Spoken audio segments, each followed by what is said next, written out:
দেখছেন এটি নিউজ, প্রণব সাহু আপনাদেরকে স্বাগত জানাচ্ছি। আজকে সবচেয়ে বড় খবর যে আফগানিস্তানের সেই রক্তপাতহীন অভ্যুদয়ের মাধ্যমে তালেবানরা নতুনভাবে সরকার গঠন করতে চাচ্ছে, এটি একটি দিক। পাশাপাশি সেটি নিয়ে সম্ভবত বিশ্বের সমস্ত গণমাধ্যমে প্রধান শিরোনাম কিন্তু এটি। আমরা বিশ্লেষণ করার চেষ্টা করব এই বিষয়টি। বাংলাদেশের যে আর্থসামাজিক প্রেক্ষাপট এটি একটি দিক, অন্যদিকে দীর্ঘ এই যে ২০ বছর ধরে যে পরিস্থিতি আমরা দেখেছি তার প্রেক্ষিতে আদৌ কি কোনো কিছু পরিবর্তন হয়েছে? আমরা জানি যে ৬টি গ্রুপ এই মুহূর্তে ৬টি প্রভাবশালী দেশের সঙ্গে সমান তালে যোগাযোগ রেখে আজকের এই দিনটি করছে। দর্শক, আপনাদের অনেকেরই মনে থাকার কথা ২০১৫ সালে পশ্চিমা নিরাপত্তা বিশ্লেষক রবার্ট ফিস্ক একটি নিবন্ধন লিখেছিলেন গার্ডিয়ান পত্রিকায়। সেখানে তিনি পরিষ্কার ভাষায় বলেছিলেন যে আফগানিস্তান থেকে মার্কিন সৈন্য চলে যাওয়ার দিনটি অনেকটা রক্তপাতহীনই হবে। তিনি তার যে যুক্তি সেটি তিনি দিয়েছিলেন, এবং তিনি এটিও বলেছেন একই লেখায় যে বিশেষ করে ২০১২ সালের পর থেকে মার্কিন যুক্তরাষ্ট্র কিভাবে সেখান থেকে বের হয়ে আসবে সেটার পথ খুঁজছিল। তিনি একই লেখায় বলেছিলেন যে এই মার্কিন যুক্তরাষ্ট্র এবং ন্যাটোর ফেলে দেয়া গোল আলু, গরম গোল আলু যারাই হাতে নেয়ার চেষ্টা করবে তাদের হাতই ঝলসে উঠবে। অদ্ভুত একটি মন্তব্য। আজকে রবার্ট ফিস্ক নেই, কিন্তু তার কথা, তার মন্তব্য অক্ষরে অক্ষরে যেন প্রতিফলিত হচ্ছে। আমরা আজকে শিরোনাম রেখেছি তালেবানের উত্থান, কার ফাঁদে কার পা, সেটির একটু বিশ্লেষণ করার চেষ্টা করব। যাদেরকে আমন্ত্রণ জানিয়েছি, আমরা হয়তো বিভিন্ন সময় অনেকেই আমাদের সাথে যুক্ত হবে।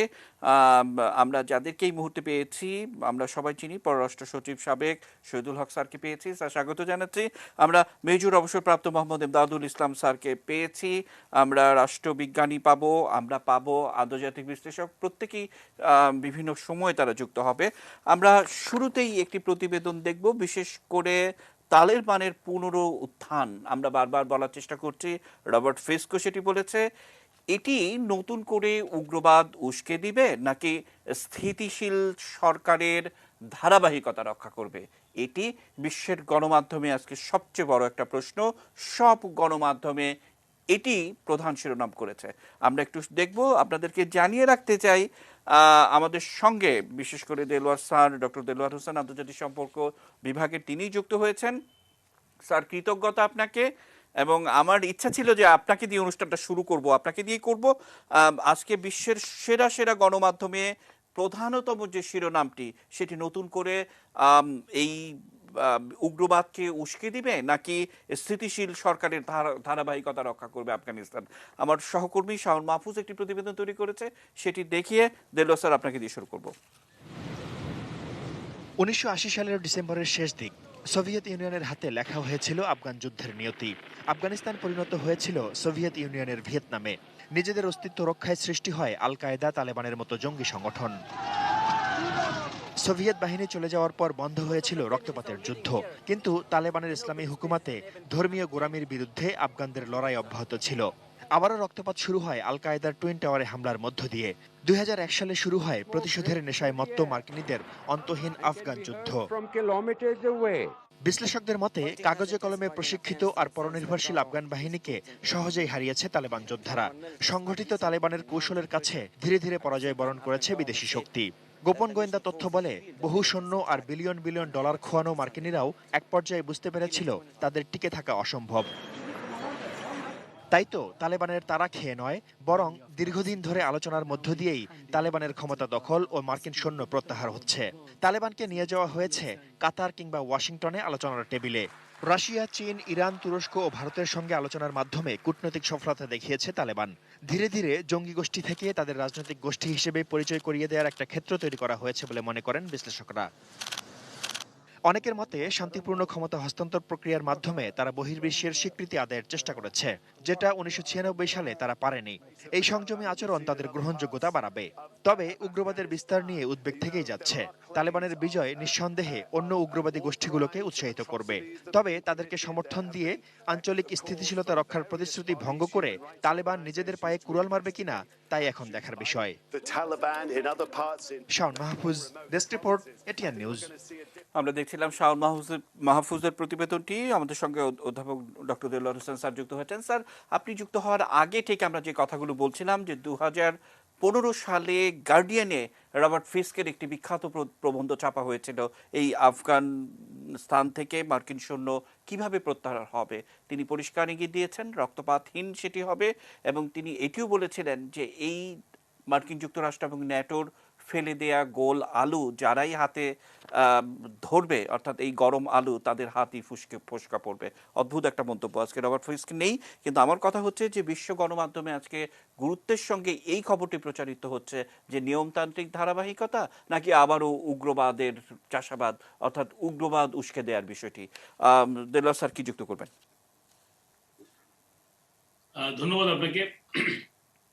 বিষয়টি নিঃসন্দেহে আমরা একটি পরিস্থিতি অবজার্ভ করছি আফগানিস্তানে, এবং আফগানিস্তান এমন একটি শক্তি ক্ষমতা দখল করছে, যদিও তারা এখনো সরকার গঠন করা বা একটা সত্যিকারের একটি যে ডিরেকশন সেটি এখনো আমরা দেখতে পাচ্ছি না।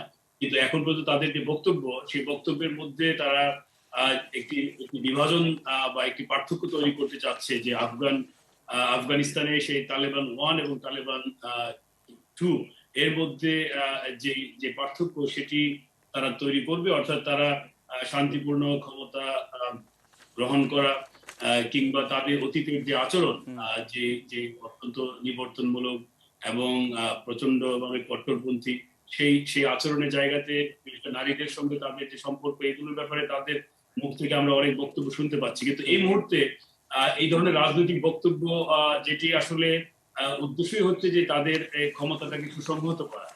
এবং আমরা জানি যে গত 20 বছর ধরে তালেবান অপেক্ষা করছিল কখন তারা আফগানিস্তানের ক্ষমতা আবার দখল করবে, সেই কাজটি তারা করেছে। এবং সেটি করতে গিয়ে নিঃসন্দেহে 20 বছরের বিভিন্ন পক্ষ, আফগানিস্তানের ভেতরে বাইরে, তাদের অনেক ব্যর্থতা ছিল বা তাদের অনেক ধরনের সিদ্ধান্ত ছিল যেগুলো হয়তো তালেবানরা সেটিকে সম্পূর্ণভাবে ব্যবহার করতে পেরেছে। এবং অতি সম্প্রতি যেটি মার্কিন যুক্তরাষ্ট্রে আমরা জানি যে জো বাইডেন উনি বলছিলেন যে উনি 5ম প্রেসিডেন্ট হিসেবে আফগানিস্তানে সেই মানে মার্কিন যুক্তরাষ্ট্রের যে যুদ্ধ বা আফগানিস্তানের যে পরিস্থিতিতে মার্কিন যুক্তরাষ্ট্রের যে ধরনের মানে অংশগ্রহণ, সেটি উনি কন্টিনিউ করতে চান না। এবং উনি এটাও বলছিলেন যে আরো যদি কয়েক বছর বা এমনকি 50 বছর যদি মার্কিন সেনারা আফগানিস্তানে থাকে, তাহলেও হয়তো বা পরিস্থিতির গুণগত কোনো পরিবর্তন হবে না। এরকম একটি উপলব্ধি মার্কিন যুক্তরাষ্ট্রের ভেতরে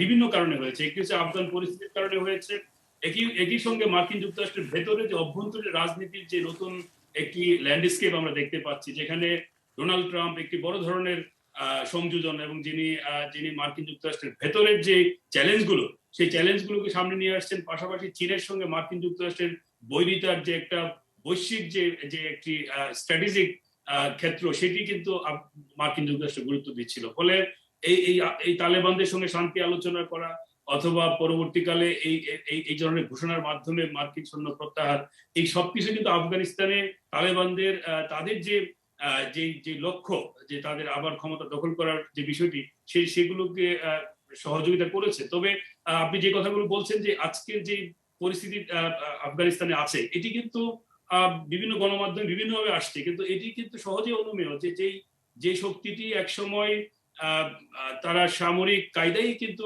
1996 সালে ক্ষমতা দখল করেছিল, এবং অলমোস্ট তেমন কোনো স্বীকৃতি ছাড়াই কিন্তু সেখানে তারা ক্ষমতায় ছিল। এবং আজকেও যে অবস্থাটি দেখতে পাচ্ছি, সেটি হচ্ছে যে আফগান বাহিনী কিংবা আফগান সরকারের প্রতিরোধের অনুপস্থিতির কারণে রক্তপাতের জায়গা থেকে আমরা হয়তো দেখছি যে সেখানে তুলনামূলকভাবে যে হত্যাকাণ্ডের ঘটনা ঘটেনি, কিন্তু এই পুরো অভিযানটি কিন্তু একটি সামরিক অভিযান, এবং সেখানে তালেবানরা কিন্তু প্রমাণ করছে যে তাদের মূল শক্তি হচ্ছে অস্ত্র।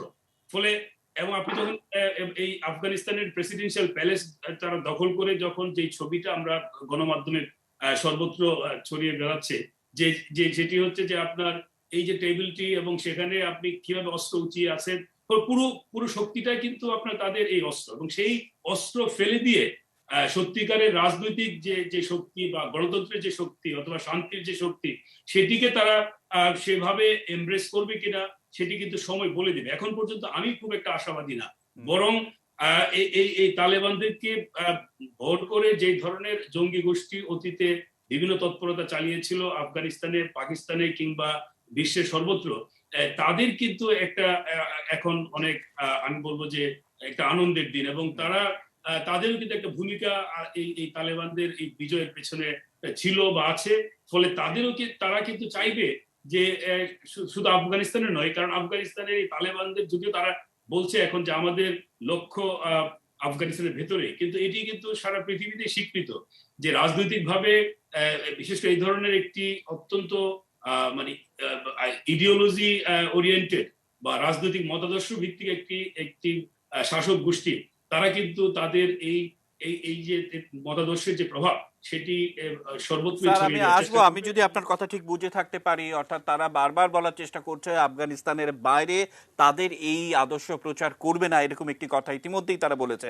কিন্তু মূল বিষয়টি হচ্ছে যে আগামীকাল বাংলাদেশে 17ই আগস্ট, আমরা নিশ্চয়ই মনে আছে যে একযোগে 63টি জেলাতে বোমা হামলা ঘটনা ঘটিয়ে এই আফগানিস্তানের জঙ্গিরা মদতপুষ্ট হয়ে তারা কিন্তু তাদের বিষয়টি জানান দিয়েছিল।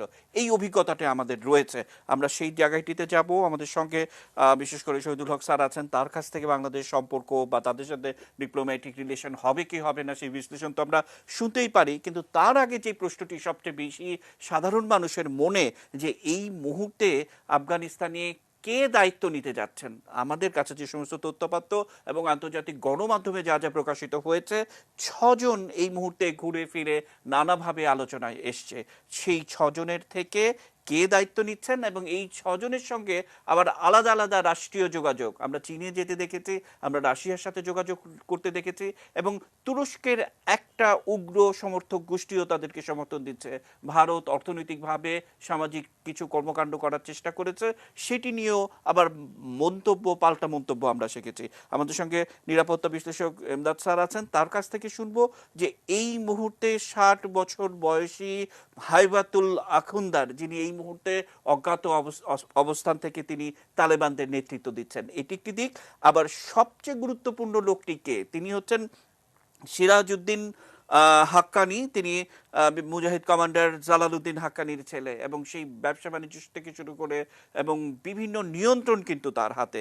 এবং বলা হচ্ছে যে এই দুজনের মধ্য থেকে একজন, আবার অন্যদিকে মোল্লা ওমরের পুত্র মোল্লা ইয়াকুব, কিন্তু বয়স তার কম, মানে এই ধরনের নানান বিশ্লেষণ কিন্তু চলছে।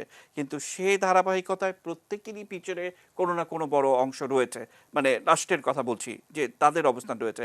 আমরা তার কাছ থেকে বিশ্লেষণ শুনবো, কিন্তু অর্পণ মৈত্র আমাদের সহকর্মী, তিনি আজকে সেটি নিয়ে খোঁজ খবর করেছেন, তার একটি প্রতিবেদন দেখব, দেখে আমরা ইমদাদ স্যারের মন্তব্য শুনবো। তালেবান 80-র দশকে যাত্রা শুরু সোভিয়েত বাহিনী থেকে বিতাড়িত মুজাহিদিন সদস্যদের নিয়ে। এরপর আফগানিস্তানের গৃহযুদ্ধে অংশ নেওয়া সংগঠনগুলোর সঙ্গে যোগ দেয় 1994 সালে। এর 2 বছরের মধ্যেই দেশটির বেশিরভাগ অংশ দখল করে নেয়, জারি করে শরিয়া বা ইসলামী শাসন। আফগানিস্তানে ইসলামী শাসন চাপিয়ে ধর্মীয় সংখ্যালঘুদের নৃশংসভাবে দমনপীড়নের অভিযোগ তাদের বিরুদ্ধে। যখন সর্বোচ্চ নেতা ছিলেন তালেবান প্রতিষ্ঠাতা মোল্লা মোহাম্মদ ওমর। 2001 সালে ক্ষমতাচ্যুত হয়ে আত্মগোপনে চলে যান তিনি। 2013 সালে তার মৃত্যুর খবর আসে। 2 দশক পর আবারও আফগানিস্তানের নিয়ন্ত্রণ তালেবানের হাতে। কারা এই দলকে পেছন থেকে চালাচ্ছেন? 2016 সালে আফগান পাক সীমান্তে মার্কিন ড্রোন হামলায় আক্তার মনসুর নিহত হলে দায়িত্ব নেন হাইবাতুল্লাহ আখুনজাদা। বিশ্বস্ত নেতা হিসেবে পরিচিত ইসলামী আইনবিদ, হন তালেবান সর্বোচ্চ নেতা। 60 বছর বয়সী হাইবাতুল্লাহ আখুনজাদা অজানা অবস্থান থেকে পরিচালনা করছেন তালেবানের নিয়ন্ত্রণ। তালেবান প্রতিষ্ঠাতা মোল্লা ওমরের ছেলে মোল্লা মোহাম্মদ ইয়াকুব সংগঠনের সামরিক অভিযান দেখভালের দায়িত্ব তার হাতে। বয়স কম থাকায় দলীয় প্রধানের দায়িত্ব তার পরিবর্তে দেওয়া হয় আখুনজাদাকে। সিরাজউদ্দিন হাক্কানি বিখ্যাত মুজাহিদিন কমান্ডার জালালউদ্দিন হাক্কানির ছেলে। হাক্কানি নেটওয়ার্ক পরিচালনার পাশাপাশি পাকিস্তান আফগানিস্তান সীমান্তে তালেবানের অর্থনৈতিক ও সামরিক সম্পদের হিসাব তার হাতে। আফগানিস্তানের বিভিন্ন গুরুত্বপূর্ণ স্থাপনায় আত্মঘাতী হামলা এবং তৎকালীন প্রেসিডেন্ট হামিদ কারজাইকে হত্যা চেষ্টার দায়ে অভিযুক্ত হাক্কানি নেটওয়ার্ক। মোল্লা আব্দুল ঘানি বারাদার তালেবানের সহকারী প্রতিষ্ঠাতা বারাদার বর্তমানে সংগঠনটির রাজনৈতিক কার্যালয়ের প্রধান। কাতারের রাজধানী দোহায় অনুষ্ঠিত আফগানিস্তানের অস্ত্রবিরতি ও শান্তি চুক্তি সংক্রান্ত আলোচনায় অংশ নেন আলোচক হিসেবে। যদিও সেই চুক্তি আলোর মুখ দেখেনি আজও। শের মোহাম্মদ আব্বাস স্তানিক জাই আফগানিস্তানের ক্ষমতায় থাকাকালীন তালেবানের একজন মন্ত্রী হিসেবে দায়িত্ব পান। তালেবান পতনের পর কাতারের দোহা থেকে সেখানকার দলীয় রাজনৈতিক প্রধান হিসেবে দায়িত্ব পালন করেন তিনি। আব্দুল হাকিম হাক্কানি তালেবানের সমঝোতাকারী দলের প্রধান। তালেবান সরকারের ধর্মীয় কাউন্সিলের প্রধান বিচারক ছিলেন তিনি। আখুনজাদার অত্যন্ত ঘনিষ্ঠ হিসেবে তাকে বিবেচনা করা হয়। কাবুল দখলের পর তালেবানের পক্ষ থেকে এই 6 জনের কাকে ক্ষমতায় বসানো হবে তা এখন সময়ের ব্যাপার। Arpan Maitra, desk report, ATN news. আমরা দেখছিলাম আমাদের অর্পণ মৈত্র তিনি এই বিশ্লেষণটি করেছেন এবং বিশেষ করে এএফপি এবং রয়টার্সের বিশ্লেষণটি অনেকটাই এরকম। এবং আমি যে কথা বলছিলাম আমাদের সঙ্গে এমদাদ স্যার রয়েছেন 60 বছর বয়সী হায়াতুল্লাহ আখুন্দার এবং মোল্লা ওমরের ছেলে এবং সিরাজউদ্দিন হাক্কানি, মানে এই তিনজন ঘুরে ফিরে অর্থাৎ তেলের ব্যবসা থেকে শুরু করে পাকিস্তান আফগান সীমান্তে নানা ধরনের ব্যবসা বাণিজ্য, ড্রাগস এবং অন্যান্য বিষয়ের কন্ট্রোল, যেহেতু বিশেষ করে সিরাজউদ্দিন হাক্কানি এবং তার অনুসারীদের, এখান থেকে এই তিনজনের থেকে সবকিছু মিলে এমদাদ স্যার কি বিশ্লেষণ করবেন? ধন্যবাদ। আসলে আফগানিস্তানের বিষয়টা অত্যন্ত জটিল একটা বিষয়, কারণ এই জটিল জিনিসটা আফগানিস্তান জটিল করে তুলেছেন ইউনাইটেড স্টেটস অফ আমেরিকা এবং পশ্চিমা বিশ্ব। আসলে এখানে আমরা যে যত কথাই বলি না কেন, তালিবানরা একটা এমন হয়েছে, ওই হয়েছে, সেই হয়েছে, তালেবান এবং আপনার যে এখানে আল কায়দা, দুটার পেছনের শক্তি হলো পশ্চিমা বিশ্ব। আল কায়দা সৃষ্টির পেছনে কারণ ছিল সোভিয়েত ইউনিয়নকে সাইজ করা। এখানে আমি দুটা জিনিস বলে রাখি, আফগানিস্তানকে বলা হয় the graveyard of the empire, আরেকটা আছে আফগানিস্তানকে ঘিরে গ্রেট ওয়ার, গ্রেট গেম। এই দুটো জিনিস কিন্তু আমাদের মনে রাখতে হবে। তো সেই কাজ করতে গিয়ে যখনই ওরা বুমেরাং হলো সোভিয়েত ইউনিয়ন থেকে পতনের পরে, ইউনাইটেড স্টেটস আর তাদের ক্রিয়েটেড এই যে তালেবান বলেন বা তাদের ক্রিয়েটেড ইয়েকে আল কায়দাকে তারা আর নাশ্বার করে নাই, তারা তাদের কোন পথে নিবে সেটাও তাদের দিক নির্দেশনা দেয় নাই। ফলত আল কায়দা যখন তাদের নিজস্ব ধ্যান ধারণা থেকে যখন ইউনাইটেড স্টেটসের উপর যখন আঘাত হানলো, তখনই তারা তাদের আবার চেতনাবোধ ফিরে আসে এবং সেজন্য আফগানিস্তানে তাদের উপস্থিতিটা তারা জারি করে। বিশেষ করে অক্টোবর 7, 2021 সালে 1 সালে আমেরিকান তৎকালীন প্রেসিডেন্ট জর্জ ডব্লিউ বুশ তখন অপারেশন এন্ডিউরিং ফ্রিডম নাম দিয়ে পশ্চিমা বিশ্বের অলমোস্ট সমস্ত দেশগুলোকে সেখানে জড়িয়ে নেয়। তার মধ্যে ফ্রান্স জড়ায়, জার্মানি, ইটালি, স্পেন, ইভেন কি বুলগেরিয়া, ছোট ছোট দেশ, এগুলি সবগুলোকে এখানে একত্রিত করে। সেখানে ইউনাইটেড স্টেট যে জটিলতা সৃষ্টি করে সেটা হচ্ছে, তখন মনে হচ্ছিল যে পশ্চিমা বিশ্ব ইসলামিক ওয়ার্ল্ডের, এটা হচ্ছে আপাত দৃষ্টিতে তখন কিন্তু মনে হয়েছে ইসলামিক ওয়ার্ল্ডের এগেনস্টে দাঁড়িয়ে যাচ্ছে, কারণ সেখানে প্রগ্রেসিভ কোনো মুসলিম দেশকে তারা জড়ানোর মতো তখন মনে করে নাই, জিনিসটাকে যেভাবে ঘোলাটে করেছে। যার জন্য আফগানিস্তানের ভিতর থেকে ওরা, এই যে তালিবানরা ভিতর থেকে একটা শক্তি অনুভব করছিল, যেটাকে এখন অ্যানালাইসিসের সময় আসছে। আমরা যত কথাই বলি না কেন, তালিবানরা কিভাবে ফেরত আসলো, যেমন তারপরে আসছে, এরপর আরো অনেক কিছু গেছে। অপারেশন আনাকোন্ডা নাম দিয়ে আবার ইউনাইটেড স্টেটস অফ আমেরিকা ন্যাটোকে সেখানে জড়িয়ে আনছে। অপারেশন আনাকোন্ডা যখন পাকতিয়াতে শুরু করেছে, তখন মাত্র 1000 তালিবান যোদ্ধার বিরুদ্ধে 2000 আমেরিকান সৈন্য এবং তার সাথে প্রায় ওদের আফগানিস্তানের সৈন্য ছিল, সৈন্য মানে তাদেরকে তখন ট্রেন করা হয়েছে, আমেরিকা তাদেরকে নিয়ে আসছে একই সাথে। এবং সেখানে দেখা গেল কি আপনার সেখানে তারা যখন যুদ্ধের ঠিক মাঝামাঝি সময়ে, যখন সেখানে আপনার অলমোস্ট এই ইয়েকে তারা পরাজিতের মুখোমুখি, অলমোস্ট পাকতিয়াতে একটার পর একটা পতন ঘটছে, হঠাৎ করে United States of America Pentagon তাদের দৃষ্টি আস্তে করে ফিরিয়ে নেয় অন্যদিকে, they directed towards the Iraq. তখন তাদের কাছে মনে হয়েছিল Saddam Hussein is the number 1 enemy, forgetting Taliban. এবং সেটা করতে গিয়ে বাইপার্কেটেড হয়ে তালিবানরা তখন আস্তে আস্তে সেখানে কিন্তু রিগ্রুপিং হওয়ার সুযোগটা পেয়ে যায়। এর পরবর্তীতে যেগুলি করেছে, যেগুলি হয়েছে, সেটা হচ্ছে কিছুটা আমাদের ওবামা প্রেসিডেন্ট যখন হলেন, তখন স্ট্র্যাটেজিক মুভ কিন্তু ওবামা নিয়েছিলেন। সেটা হচ্ছে কি, সেটা হচ্ছে যে we are to stable Pakistan first. তার স্ট্র্যাটেজিক অবজেক্টিভ ছিল, if we can stable Pakistan, then Afghanistan will be stable.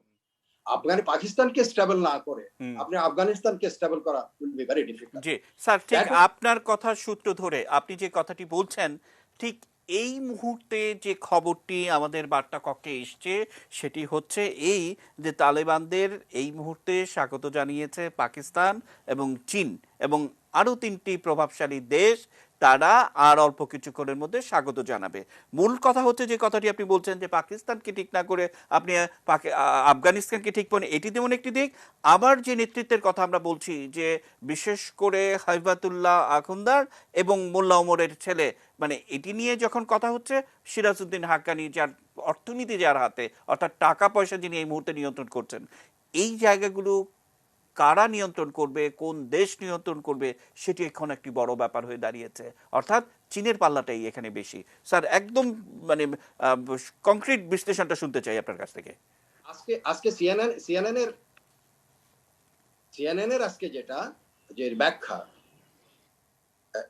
এই প্রশ্নটা কি আমাকে করেছেন? জি জি জি জি একদম। জি, ওকে, থ্যাংক ইউ। আজকে সিএনএন, এবং আমার সবচেয়ে মজার জিনিস হলো সিএনএন এর যে ইন্টারন্যাশনাল চিফ যে আছেন, বড় চিফ ক্লারিসিয়া ওয়ার্ড, আমি দেখলাম সে গোমটা টোমটা পরে, শুধুমাত্র পরে নাই, নেকাব শুধু পরে নাই, বোরকাও পরেছে, পরে ওখানে ধারাভাষ্য দিচ্ছে। আমার এটা সবচেয়ে হাস্যকর মনে হচ্ছিল। তালেবানদের ক্রেডিট এখানেই যে এদেরকেও বোরকা টোরকা মোটামুটি হিজাব পরিয়ে ফেলেছে।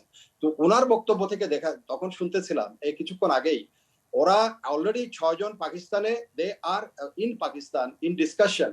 এটা আমি জানি না আপনাদের ইয়েতে আসছে কিনা।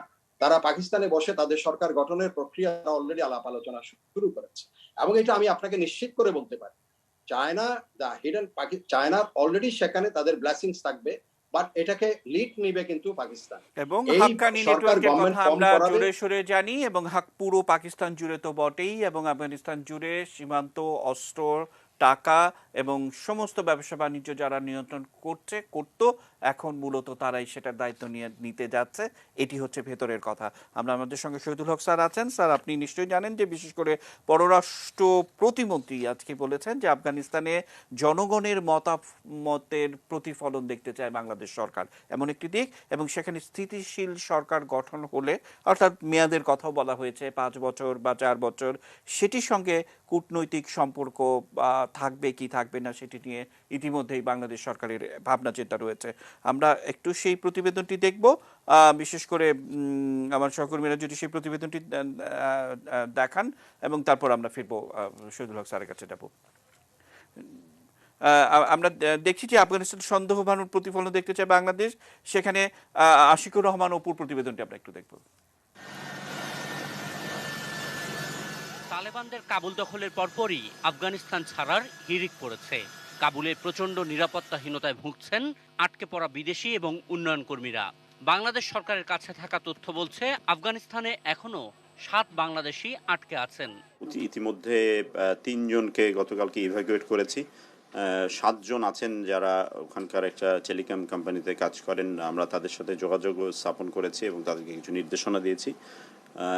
এর বাইরেও যদি আমরা নতুন করে আরও কিছু সন্ধান পাই, অবশ্যই আমাদের উজবেকিস্তানে আমাদের তাশকান্দে দূতাবাস সার্বক্ষণিক যোগাযোগ রাখছেন। সম্ভাব্য নতুন তালেবান সরকার এরই মধ্যে যোগাযোগ করেছে চীন, রাশিয়া, ইরান সহ বিভিন্ন দেশের সঙ্গে। পরিবর্তিত পরিস্থিতিতে বাংলাদেশ কি করবে? আমরা গণতান্ত্রিক সরকারে বিশ্বাস করি, এবং সেই দেশের মানুষ যেটা ইচ্ছা করে সরকার তৈরি করে তাতে বিশ্বাস করি। যতক্ষণ না পর্যন্ত একজন রাদার পার্মানেন্ট বলতে, যদি তাদের কনস্টিটিউশন স্টিপুলেটস যেটা 4 বছরের সরকার, বা যদি বলে 5 বছরের সরকার, এই 4 বা 5 বছরের ম্যান্ডেট নিয়ে কেউ না আসা পর্যন্ত আমরা তাদেরকে স্বাগত জানাতে পারি না। আফগানিস্তানে তালেবানদের নতুন উত্থান বাংলাদেশের পুরনো জঙ্গিবাদকে উস্কে দেবে কিনা, সেই বিষয়ে সরকারের অবস্থান পরিষ্কার এবং কঠোর। 94 আজকে 2021, প্রেক্ষাপট পরিবর্তন হয়েছে, এবং জঙ্গিবাদ এবং সন্ত্রাসবাদের যে খারাপ দিকগুলি, এগুলি বাংলাদেশ এক্সপিরিয়েন্স করেছে। বাংলাদেশের মানুষকে আমরা বোঝাতেও সক্ষম হয়েছি, এবং যারা এখনো বোঝেননি, যদি এরকম কোনো গ্রুপস বা জনগোষ্ঠী থেকে থাকেন, তাদেরকেও সামনের দিনে আমরা বোঝাবো। গোয়েন্দা সংস্থাগুলি সজাগ আছেন, এবং আমরা in coordination among this agencies আমরা কাজ করছি। আশিকুর রহমান অপু, এটি নিউজ, ঢাকা। আমরা দেখছিলাম আশিকুর রহমান উপর প্রতিবেদনটি। শহীদুল হক স্যার, অনেক কিছু আপনার যুক্ত করার রয়েছে। শহীদুল হক স্যার, স্যার আনমিউট করে কথা বলবেন। ধন্যবাদ সবাইকে। আমরা বর্তমানে আসবার আগে আমার মনে হয় যে সবচেয়ে ভালো হলো যে আফগানিস্তানকে একটু চেনে নেওয়া। আর যেহেতু আমার 2 বছর থাকবার সুযোগ হয়েছে আফগানিস্তানে, তো আজকে অনেক আফগানিস্তানে সে 2003-04-এর স্মৃতির কথা মনে পড়ছে। আফগানিস্তান কিন্তু একটা বড় ধরনের সিভিলাইজেশন। কেউ কেউ বলে এটা 10,000 বছরের পুরনো, কেউ বলে এটা 5,000 বছরের পুরনো। তো তালেবানদের দিয়ে যদি আমরা আফগানিস্তান ডিফাইন করতে যাই তাহলে ভুল করা হবে। 1 2 নম্বর হলো যে ওদের যদি মডার্ন হিস্ট্রি আমরা দেখি তো 120 বছরের পুরনো। সো সব দিক দিয়ে কিন্তু the country is much larger than the Taliban. 1 2 নম্বর হলো যে ওই দেশটা is basically tribal society lives in hills. তো আপনি যেই ট্রাইবে বিলং করেন সেই ট্রাইবই আপনার জন্য সবকিছু। Province districts this are nothing to them. 3 নম্বর কথা হলো যে এরা নেশন স্টেটে এখনো ওইভাবে বিশ্বাস করেন, সেটা তালেবানরাও করে না, নন তালেবানরাও করে না। ওদের কাছে নেশন স্টেট, ওয়েস্টার্ন স্টেট কনসেপ্টটা খুব একটা অ্যাপিল করে না। তো এই প্রেক্ষাপটে আমার মনে হয় দেখা দরকার যে আফগানিস্তানের বর্তমান অবস্থা কি। আফগানিস্তান সেন্ট্রাল এশিয়া কিন্তু সবসময় একটু টালমাটাল অবস্থায় থাকে, এবং ফলে আফগানিস্তান পার্ট হিসেবে ওর কিছুটা ধাক্কা আমরা দেখি আসে। এখন প্রশ্ন হলো যে এখনকার যে পরিস্থিতি সেটা খুব ফ্লুইড। আপনারা বলেছেন 6 জনের মধ্যে সম্ভবত একজন নিবে। আমার রিডিং এ বলে যে they will be a collective leadership. কারণ যে দুজন মিলে তালেবান এস্টাবলিশ করেছিলেন কান্দাহারে প্রথম মাদ্রাসা করে, তাদের মধ্যে একজন তো মারাই গেছেন, কিন্তু তার যে বোনের husband, brother sister in law, সে কিন্তু এখনো আছে। বারাদির কথা আপনারা বলেছেন।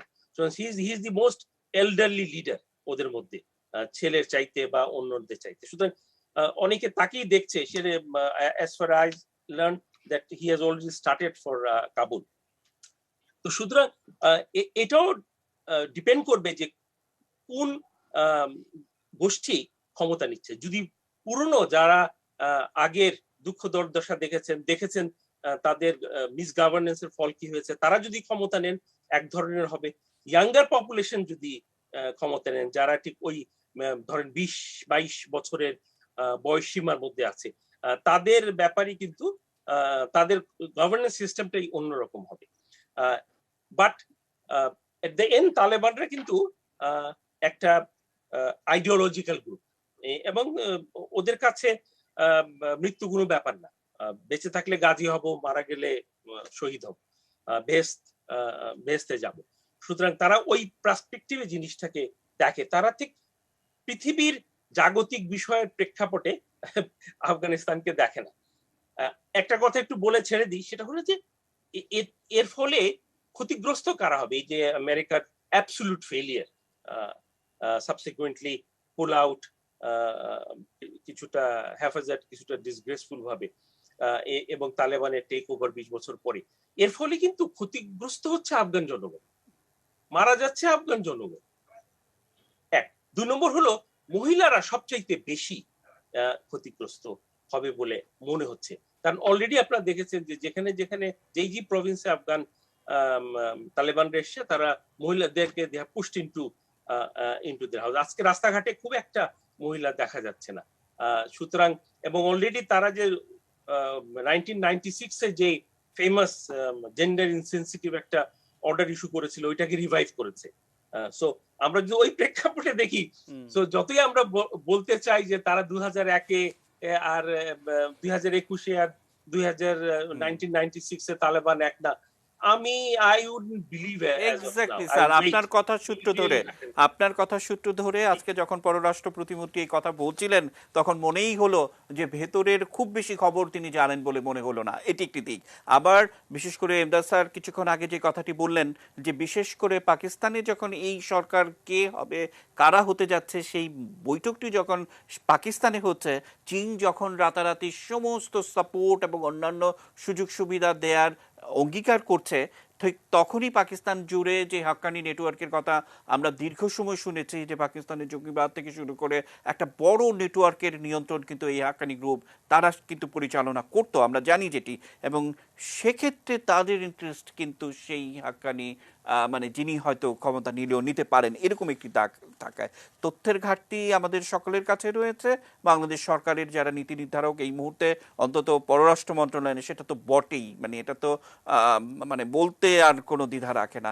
আমাদের সঙ্গে আরেকজন আমাদের অতিথি সাবেক অতিরিক্ত পুলিশ মহাপরিদর্শক মোকলেছুর রহমান স্যার যুক্ত হয়েছেন। স্যার স্বাগত জানাচ্ছি আপনাকে, আমরা আপনার সাথে আবারও যুক্ত হব। দেলোয়ার স্যার, আপনাকে শুধু একটু মানে প্রশ্নটা ধরে রাখতে চাই যে অর্থাৎ আজকে আন্তর্জাতিক গণমাধ্যমে যে ধরনের ফোরকাস্ট করা হয়েছে, হয়তো 2001 আর 2021 এক নয়, কিন্তু এরই মধ্যে অর্থাৎ 12 ঘন্টার মধ্যে তালেবান কিন্তু তাদের যে জায়গাটি, তাদের যে আগের অবস্থান সেটি কিন্তু নিশ্চিত করেছে। শহীদুল হক স্যার কিছুটা জানাচ্ছিলেন। এবং অন্যদিকে এখনো পর্যন্ত সমঝোতা না হওয়ার একটি বিষয় কিন্তু রয়েছে, সেই হাক্কানি এবং তিনি তাদের সবচেয়ে বড় যে সিনিয়র নেতা তার মধ্যে নিয়ে কিন্তু কথাবার্তার বিষয়টি চূড়ান্ত হচ্ছে। আমরা বারবার আপডেট করব এবং আমরা ছোট্ট একটা বিরতি নিয়ে দেলোয়ার স্যার আপনাকে দিয়ে শুরু করব। নিচে ছোট্ট বিরতি, এটি নিউজের সঙ্গে থাকুন।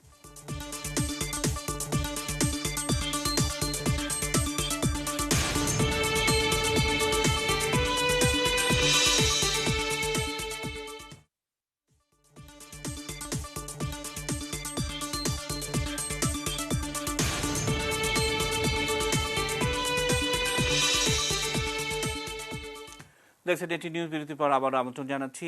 আফগানিস্তান নিয়ে আমরা কথা বলছি, যে আফগানিস্তানে তালেবানিদের উদ্ধার এবং কার ফাঁদে কার পা, এরকম একটি শিরোনাম নিয়ে আমরা কথা বলছি। আবারও আমরা দেলোয়ার স্যারের সঙ্গে কথা বলবো। স্যার, আমরা যখন কথা বলছি নিশ্চয়ই আমরা স্ক্রিনে দেখতে পাচ্ছি যে মার্কিন যুক্তরাষ্ট্র পক্ষ থেকে কিছু আফগান অধিবাসীকে ঢাকায় বা বাংলাদেশে আশ্রয় দেওয়ার জন্য অনুরোধ করা হয়েছে এবং ঢাকা সেটিকে প্রত্যাখ্যান করেছে। একদম পরিষ্কার মোটা দাগে যে তথ্যটি আমরা জানাতে চাই। এবং আমার ব্যক্তিগত কিছু আগ্রহ ছিল যে মার্কিন যুক্তরাষ্ট্র কাদেরকে আমাদেরকে আশ্রয় দিতে বলছিলেন। আমরা ইতিপূর্বে যেমনটা দেখেছিলাম, তাদের যে দোভাষী যারা ছিলেন তাদেরকে বেলজিয়ামে কিছু, নরওয়েতে কিছু, সুইডেনে কিছু, সেখানে প্রায় 3,500-এরও বেশি দোভাষী, অর্থাৎ মার্কিন যুক্তরাষ্ট্রের সৈন্যরা চলে গেলে তাদেরকে আফগানরা কি করবে, এরকম একটি বিষয়। সেই নিরাপত্তা থেকে তাদেরকে সেখানে স্থানান্তর করার প্রক্রিয়া চলছে। পাশাপাশি আমাদেরকেও সেই প্রস্তাবটি দেওয়া হয়েছিল। অর্থাৎ প্রশ্ন থেকে গেল তাহলে যে এই 22 বছর মানে 21 বছর কি এমন ঘটনা ঘটলো যে মার্কিন যুক্তরাষ্ট্রের অর্জনটা তাহলে কি, যে এরকম সবাইকে অনুরোধ করে আফগানিদের নিরাপদে সরাতে হচ্ছে। আবার দেখছি যে একেবারে গাড়িগুলোতে পেট্রোল ভরে, চাবি রেখে, অস্ত্র রেখে আফগানিস্তানের আরেকটি সশস্ত্র গ্রুপকে তারা সেই সমস্ত অস্ত্র মানে দিয়ে যাওয়ার ব্যাপারটিও দেখছি। সবকিছু মিলে দেলোয়ার স্যার কি যুক্ত করবেন? দেখুন, এটি কিন্তু একটি বড় প্রশ্ন এবং মার্কিন যুক্তরাষ্ট্রের 20 বছরের আফগানিস্তানে তাদের যে উপস্থিতি এবং তাদের যে লক্ষ্য অর্জন নিয়ে মার্কিন যুক্তরাষ্ট্রের ভিতরে অনেক বিতর্ক হচ্ছে। এবং অনেকেই বলছেন, এমনকি আমরা জানি যে মার্কিন যুক্তরাষ্ট্রের সামরিক বাহিনীর পক্ষ থেকে বলা হচ্ছিল যে এই প্রত্যাহার যেন না করা হয়।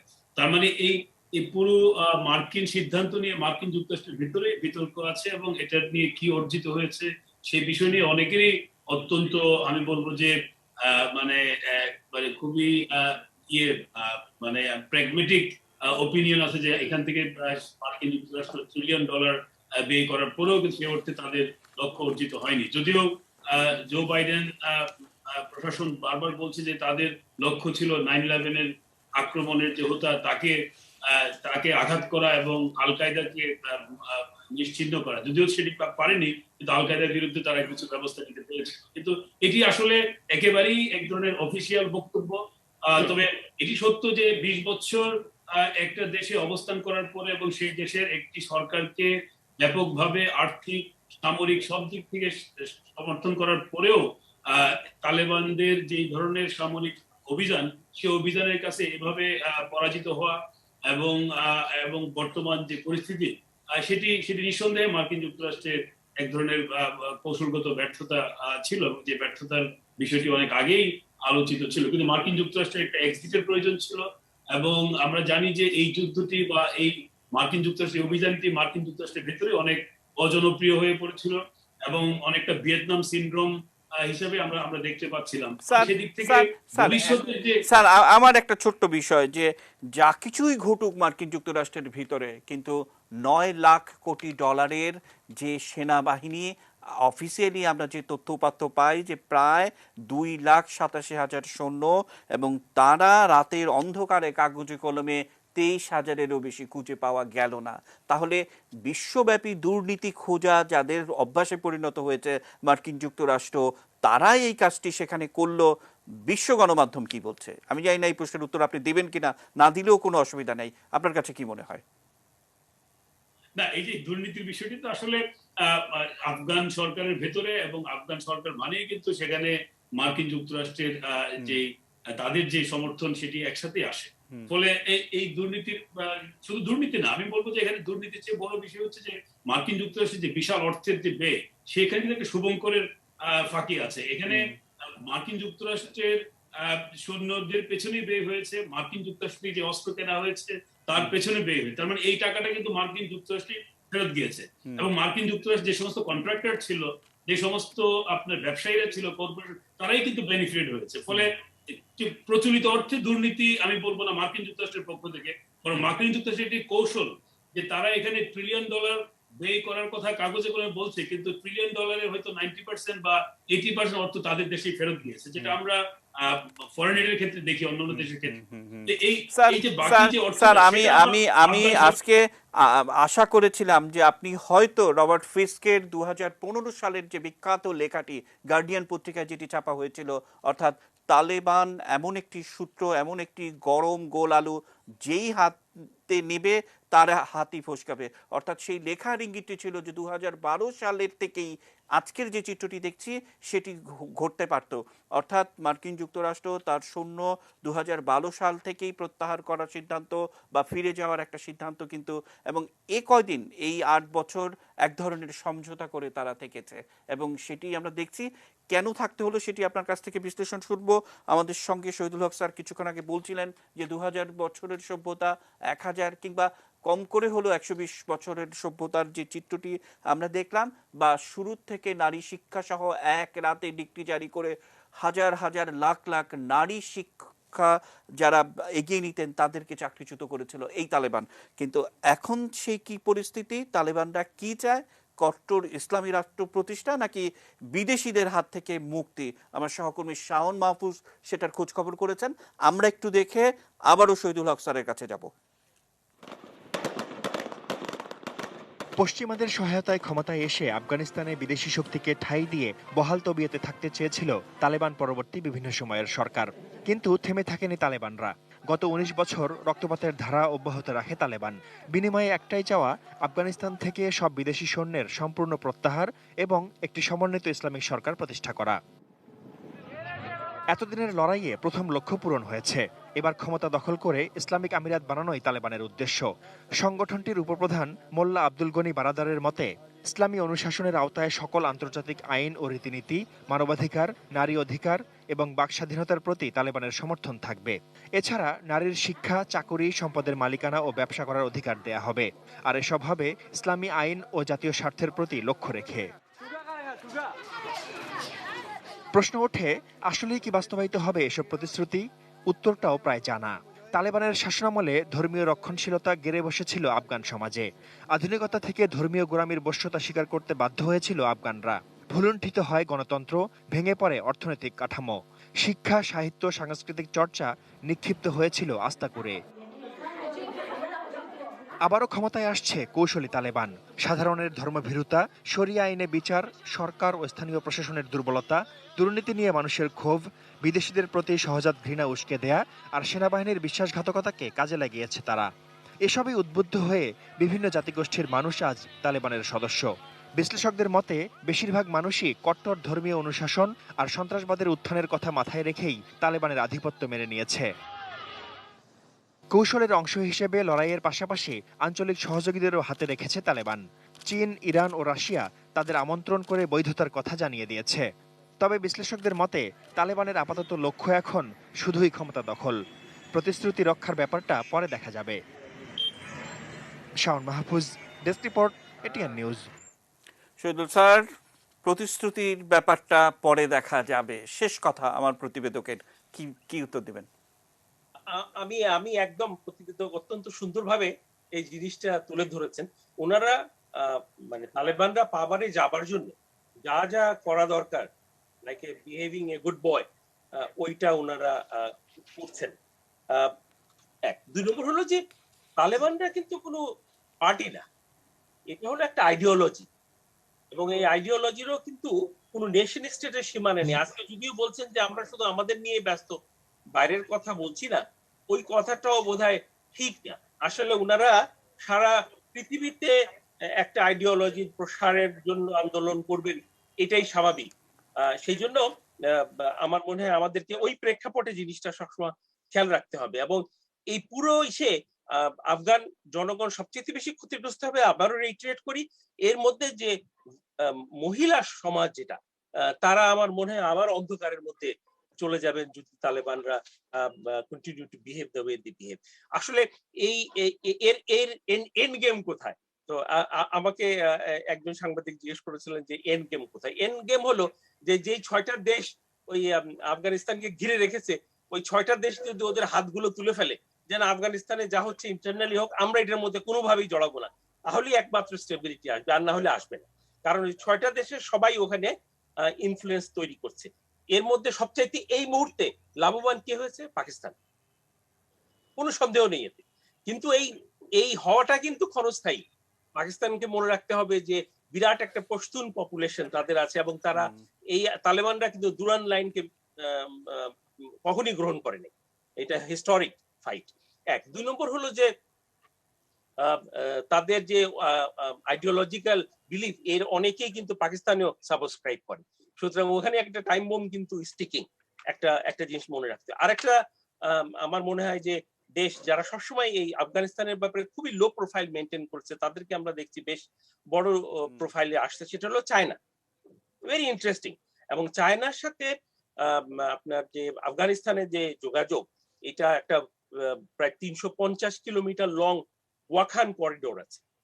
এটা অধিকাংশ সময় ঢাকা থেকে ৬-৭ মাস এটা অপারেবল হয়, এবং ওই করিডোরটাই যে ভেরি স্ট্র্যাটেজিক করিডোর। এবং ওই করিডোরটা যে মিশেছে চায়নার যেই প্রভিন্সে, সেখানে উগর জাতির বসবাস, এবং আমরা সবাই জানি ওই মুসলমানদের ওইখানকার ইতিহাসটা।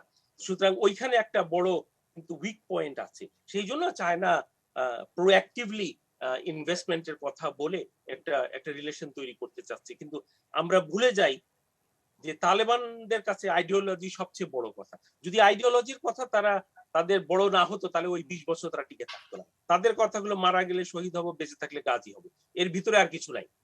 সুতরাং এই যে strong believe, the rest is nothing, এবং এই ফিলোসফি যদি তারা ধরে রাখতে পারে, তাহলে কিন্তু এস এ ফর্মিডেবল ফোর্স হবে সেন্ট্রাল এশিয়াতে। Central Asia will continue to remain very unstable. এখানে বলি আমি শেষ করি। ধন্যবাদ। জি, অসংখ্য ধন্যবাদ স্যার। আপনিও আমাদের সঙ্গে ইমদাদ স্যার আছেন। ইমদাদ স্যার, ২টি প্রশ্ন, এবং আমাদের সঙ্গে মুখলিসুর রহমান স্যার আছেন। আপনাদের দুজনের কাছে ২টি প্রশ্ন। প্রথম কথা হচ্ছে যে এই আফগান যুদ্ধের পরাজয়ের পর পৃথিবীতে নতুন নতুন যুদ্ধক্ষেত্রের সন্ধান করবে মার্কিন যুক্তরাষ্ট্র। ইতিমধ্যে সেটার ইঙ্গিতও পাওয়া গেছে। কোথায় কোথায় নতুন যুদ্ধের বাজেট রয়েছে, সেখানে কোথায় কোথায় অস্ত্র, সেটি নিয়ে আমার সহকর্মীদের একটা ছোট্ট গবেষণা আমরা হয়তো দেখাবো, সেটি নিয়ে আপনার মন্তব্য শুনবো।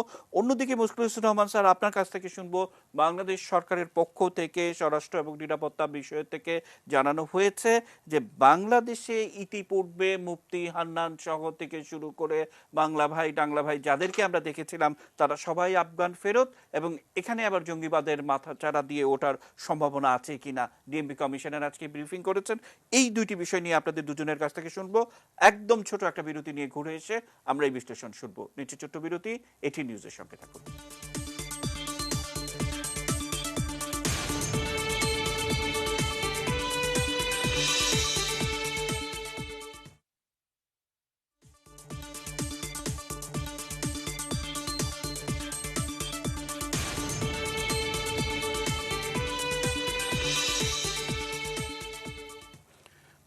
নিউজ বিরতির পর আবার আমন্ত্রণ জানাচ্ছি। তালেবানের উত্থান, কার ফাঁদে কার ফাঁদ। আমরা ইমদাদ স্যার আপনার কাছে যাবো। যেমনটা বলছিলাম যে আফগান যুদ্ধের এই পরাজয়ের পর দেলোয়ার স্যারও কিছুটা ইঙ্গিত দিচ্ছিলেন যে মার্কিন যুক্তরাষ্ট্রের ভিতরে এক ব্যাপক অস্বস্তি কাজ করছে। অনেক মা তার পুত্র সন্তানের ছবি দেখিয়ে বলছেন যে কি প্রয়োজন ছিল আমার ছেলেটার এভাবে জীবন দেয়া। আমরা আজকে গণমাধ্যমে বিশেষ করে রয়টার্স এরকম 58টি ছবি প্রকাশ করেছে যেগুলি খুবই মর্মস্পর্শী, খুবই হৃদয় বিদারক। স্যার, আফগান যুদ্ধের পর নতুন বাজার সৃষ্টি করবে, যুদ্ধের বাজার মার্কিন যুক্তরাষ্ট্র, সেটা কি সামরিক আগ্রাসন নাকি অন্য কিছু? সহকর্মী আশিকুর রহমান তিনি এটির খোঁজ খবর করেছেন, তার ছোট্ট প্রতিবেদনটি দেখে স্যার আমি আপনার কাছ থেকে শুনবো। ভিয়েতনাম থেকে শুরু করে ইরাক, সিরিয়া, আফগানিস্তান, দ্বিতীয় বিশ্বযুদ্ধের পর কোনো যুদ্ধেই জেতেনি মার্কিন যুক্তরাষ্ট্র। বিশ্ব রাজনীতি বিশ্লেষকেরা বলছেন জয় পরাজয় না, বরং ব্যবসাটাই এসব যুদ্ধের পেছনের কারণ। আমার মনে হয় না জয় পরাজয়ের মধ্যে আমেরিকার হিসাব হলো যতদিন যুদ্ধ হচ্ছে বা যুদ্ধর অবস্থা রাখছে ততদিন তার মিলিটারি ইন্ডাস্ট্রিয়াল কমপ্লেক্স লাভবান হচ্ছে। এই আফগানিস্তানের যুদ্ধে যে $2.5 ট্রিলিয়ন খরচ হয়েছে সেখানে কিন্তু তার বিরাট লাভ হয়েছে। আফগান যুদ্ধ শেষ, এবার তাহলে নতুন ব্যবসা ক্ষেত্র কই? মিডল ইস্টের কনফ্লিক্ট এখনো থামেনি। আফ্রিকার একাধিক রাষ্ট্র আছে যেখানে ছোটখাটো কনফ্লিক্ট হয়ে যাচ্ছে, এমনকি ল্যাটিন আমেরিকাও আমরা দেখছি ছোটখাটো কনফ্লিক্ট হচ্ছে। ভিয়েতনাম থেকে শুরু করে প্রতিটি যুদ্ধে যুক্তরাষ্ট্রের হারের অন্যতম কারণ স্থানীয় জনগণের কাছে গ্রহণযোগ্যতা না পাওয়া। এই শিক্ষা থেকে পরবর্তী অন্য কি উপায় খুঁজবে যুক্তরাষ্ট্র? সামরিকভাবে যদি বেশি বিনিয়োগ করেন, শেষ বিচারে সেটা যে খুব বেশি ফল দেয় না, সেটা তো মার্কিন যুক্তরাষ্ট্রের অভিজ্ঞতা দিয়েই বোঝায়। তারা অস্ত্র ব্যবসাও করবে, সাথে সাথে অন্য কিছুও করবে। তবে তালেবানরা যুদ্ধ শেষ বললেও এখনই এই যুদ্ধ শেষ নাও হতে পারে। যদি আফগানিস্তানে স্থিতিশীলতা না আসে তাহলে সেখানে নিত্য সংঘাত লেগে থাকার আশঙ্কাও আছে, যেখানে নতুন চরিত্রে দেখা যেতে পারে মার্কিন যুক্তরাষ্ট্রকে। যেহেতু একটা পরাজয় হয়েছে তার মানেই যে সে ওখান থেকে একেবারে চলে যাবে তা না, সে চেষ্টা করবে কোনো না কোনো ভাবে ওখানে থাকতে।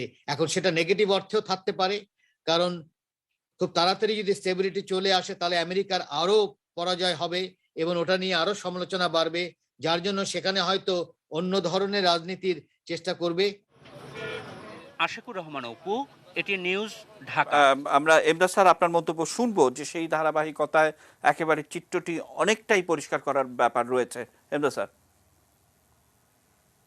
ধন্যবাদ। আসলে রিপোর্টটা অনেক অর্থবোধক।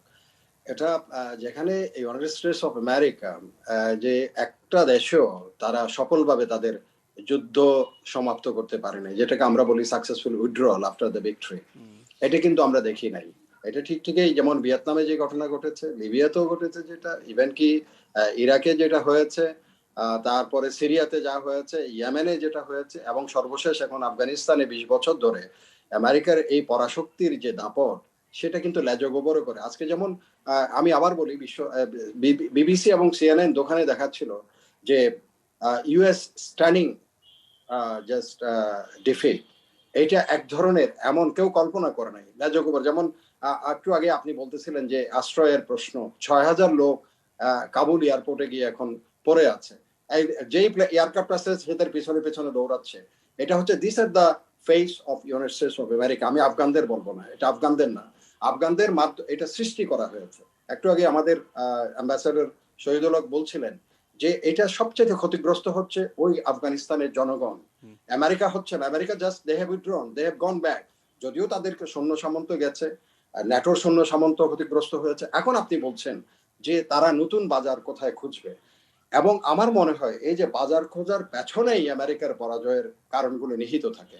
তারা সমরাস্ত্র বিক্রি করা তাদের ওয়ার ইকোনমির সবচেয়ে একটা বড়, আমি বলবো যে অবজেক্টিভস, সেটার জন্য তারা অকারণ যুদ্ধ সৃষ্টি করে গেছে। এটা আমরা সাধারণ জ্ঞান থেকে বুঝি, পৃথিবীতে অকারণ অনেকগুলো যুদ্ধ তারা সৃষ্টি করেছে। এখন আপনি বলছেন এখন তারা নতুন বাজার কোথায় খুঁজে পেতে পারে, এই প্রশ্নটা কিন্তু অত্যন্ত গুরুত্বপূর্ণ এবং এটা অনেক লেখাপড়ার পরে এই প্রশ্নগুলোর উত্তর দেওয়া। তারপরও আমি সাহস করে দুই একটা জিনিস বলবো, ইরানকে ঘিরে তারা একটা এখন তাদের পদচারণা করবে, চায়নাকে বেস করে যেটা ট্রেড ওয়ার আছে সেটাকে তারা অন্যখানে সরিয়ে আনতে চাইবে।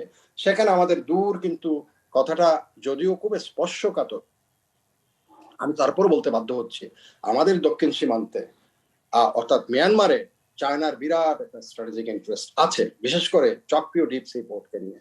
সেখান থেকে চায়না এখন তাদের 4th লার্জেস্ট যেটা এনার্জি সাপ্লাই লাইন, সেটা মালাক্কা থেকে তারা সরিয়ে অলরেডি টকিওকে ভিত্তি করে তারা কুনমিং, সেখানে যদি এখন যদি ট্রেড ওয়ারটা যদি আলটিমেটলি যে অস্ত্রের বাজার খোঁজার বিষয় আছে, সেখানে কিন্তু আমাদের কিছু গিভেন সিচুয়েশন সেখানে রয়ে গেছে।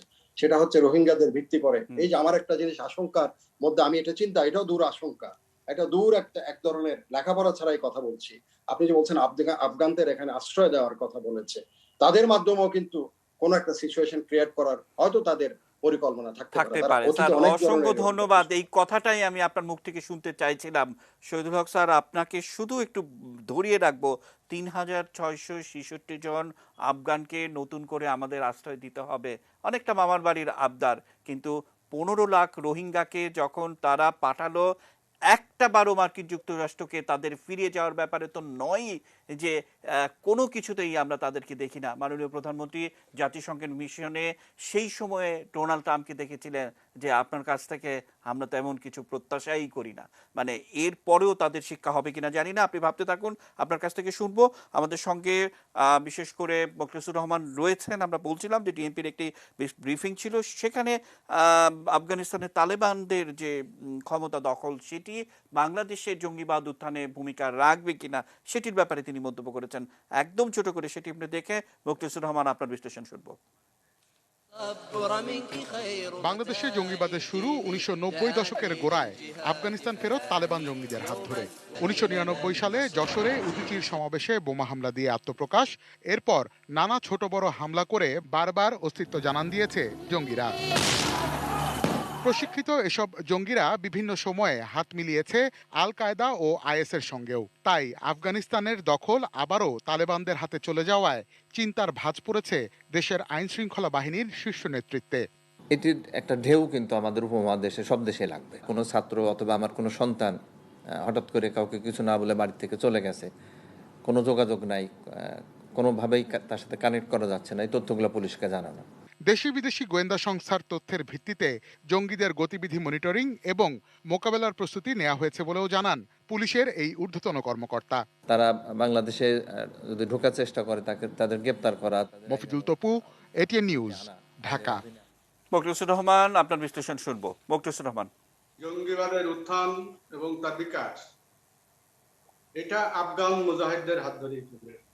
এই মুজাহিদদেরও তৈরি করেছিল সোভিয়েত ইউনিয়নের তখনকার বাহিনীকে পরাস্ত করার জন্য আমেরিকার জোট সদস্য। পাকিস্তানের মাটিতে, আফগানিস্তানের মাটিতে, কখনো বা বিভিন্ন মধ্য এশিয়ার দেশগুলোর মাটিতে এই সমস্ত মুজাহিদদের প্রশিক্ষণ দেওয়া হয়েছে এবং তাদের ভিতরে একটা ধর্মান্ধতা এমন আষ্টে পৃষ্ঠে জড়িয়ে দেওয়া হয়েছে, যেটা থেকে যেখানে আমাদের তারা যে ইসলামের কথা বলে, তারা যে ধর্মের কথা বলে, সেই ধর্ম আপনি ইসলাম ধর্মের প্রাথমিক অবস্থায় আপনার উমাইয়া শাসনের আমলে বলেন, আব্বাসীয় শাসনের আমলে বলেন, উসমানীয় আমলে বলেন, অথবা পরবর্তীতে মোগল পাঠানদের এই ভারতীয় উপমহাদেশের শাসনের কথাই বলেন, সেখানে কোথাও এই ধরনের রক্তপাত করা, এই ধরনের নারীর উপর নির্যাতন করার ইতিহাস কোথাও নাই, ইসলামী শাসন ব্যবস্থাগুলোতেও নাই। তারা এই ইসলাম কোথা থেকে আমদানি করে এটা প্রত্যক্ষ সাম্রাজ্যবাদী দেশের প্রত্যক্ষ মদদে তৈরি হয়েছে সোভিয়েত ইউনিয়নকে পরাস্ত করার জন্য, এবং সেইখানে সোভিয়েত ইউনিয়ন পরাস্ত হয়েছিল। এই মুজাহিদরা বিভিন্ন রাষ্ট্র থেকে তাদের সমর্থক রিক্রুট করেছে এবং বাংলাদেশ থেকেও তারা গিয়েছে। সেই যুদ্ধ যখন শেষ হয়ে গিয়েছে 80-90-এর দশকে, মুজাহিদরা যখন জয়লাভ করলো, সোভিয়েত ইউনিয়নের বাহিনী যখন নিজ দেশে ফেরত গেল অনেক লসের পরে, এই বাংলাদেশি মুজাহিদরা সেখানে যুদ্ধ করে এবং দেশে ফেরত আসলো। এসে সেই যে আইডিওলজি,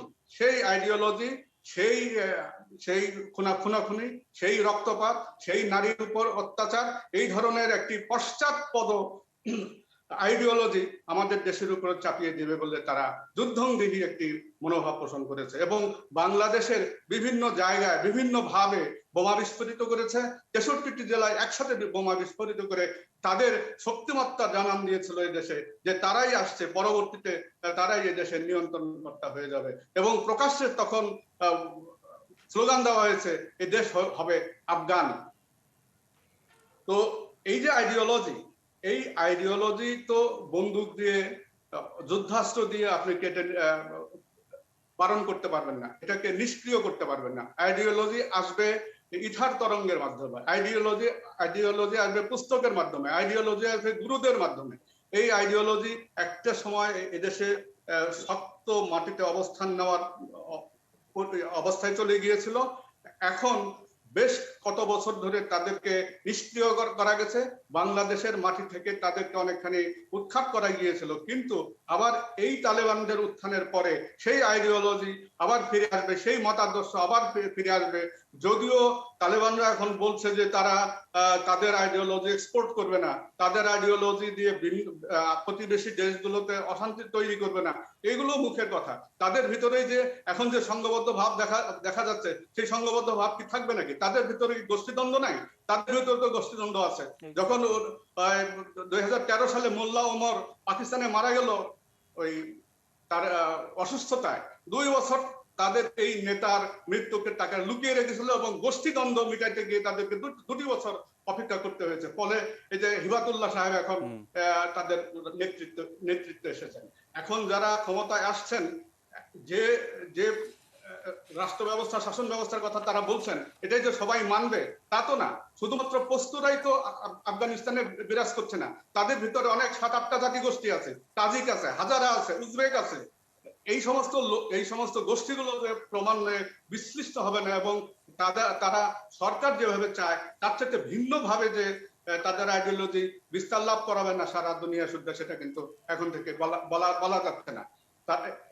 এই আফগানের মাটিতে বলাই যাবে যে আবার আইএস এর ঘাঁটি হবে, আবার আল কায়েদার ঘাঁটি হবে, এবং তারা এই উপমহাদেশে তাদের নেটওয়ার্ক শক্তিশালী করে অস্থিতিশীল পরিস্থিতি সৃষ্টি করতে পারবে বলে অন্ততপক্ষে আমার কাছে বিশ্বাস হয়। এবং সেই কারণেই আইন শৃঙ্খলা রক্ষায় যারা নিয়োজিত আছেন তাদেরকে অত্যন্ত সতর্ক অবস্থায় থাকা দরকার, প্রতিটি মুভমেন্ট, প্রতিটি কার্যক্রম ফলো করা দরকার, এবং তারা যেভাবে অতীতে সাফল্য লাভ করেছিলেন বাংলাদেশে, তার চাইতে আরো বেশি শক্তি প্রয়োগ, শক্তিশালী অবস্থান নিয়ে আমাদের দেশে নেটওয়ার্কটা বিস্তৃত করা দরকার। স্যার, অসংখ্য ধন্যবাদ স্যার। আমি আবারও আসবো, এবং আপনি বলছিলেন যে এই মুহূর্তে 60 বছর বয়সী হাইবাতুল্লাহ আখুন্দার, যার দায়িত্ব নেওয়ার কথা রয়েছে, বাংলাদেশের একটি রাজনৈতিক দলের যিনি প্রধান ব্যক্তি, তার খুবই পলিটিক্যাল উপদেষ্টা বলা চলি আর সেক্রেটারি বলি, যেটাই বলি না কেন, তিনি তার সঙ্গে দেখা করেছিলেন। সেই যোগাযোগের কথাও আমাদের কাছে এসছে গোয়েন্দা সংস্থার সূত্র ধরে, সেটিও মাথায় রাখতে হবে। দেলোয়ার স্যার এবং শহীদুল হক স্যার দুটি বিষয় যে পরম করুণাময়, আমাদের অনেক সময় অনেক বিপদের থেকে বাঁচিয়ে দেন, তার অন্যতম একটি বিপদ থেকে বাঁচিয়েছেন 1971 সালে।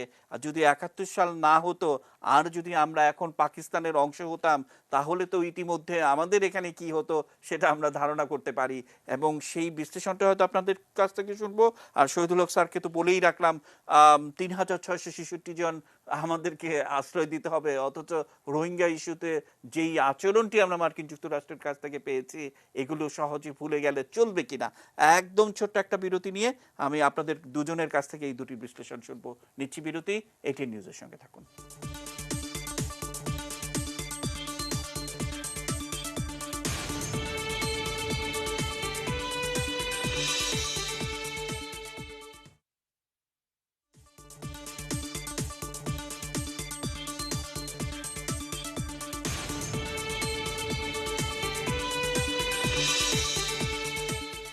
দেখছেন ATN নিউজ। বিরতির পর আবার আমন্ত্রণ জানাচ্ছি। অনুষ্ঠানের শিরোনাম দিয়েছি তালেবান উত্থান, কার ফাঁদে কার পা।